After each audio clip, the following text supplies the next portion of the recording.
নমস্কার বন্ধুরা, যমুনা রান্নাঘরে সবাইকে স্বাগত। আজ আমি মটনের ঝোল বানাচ্ছি, তোমরা সবাই দেখো। প্রথমে এখানে আমি 2 কেজির ওপর মাংস নিয়েছি। মাংসটাকে মেরিনেট করে রেখেছি।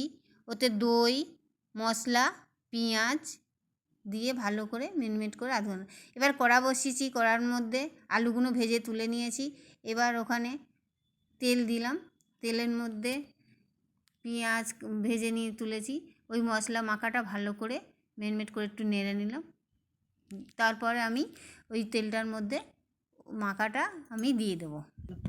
আমার ভিডিওটা তোমরা দেখতে থাকো।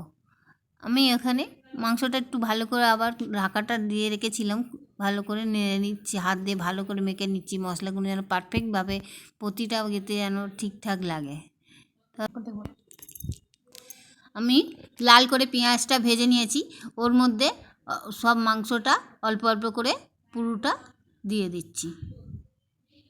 মাংসটা দিয়ে দিচ্ছি, তারপর আমি খুন্তি দিয়ে নাড়ছি। ভালো করে কড়াটা একটু ধরলাম, ধরে মাংসটা নাড়ছি।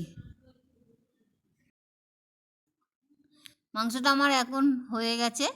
ওটাকে আমি ঢাকা দিয়ে রেখেছিলাম, আবার দেখলাম ভালো রং ছেড়ে গেছে।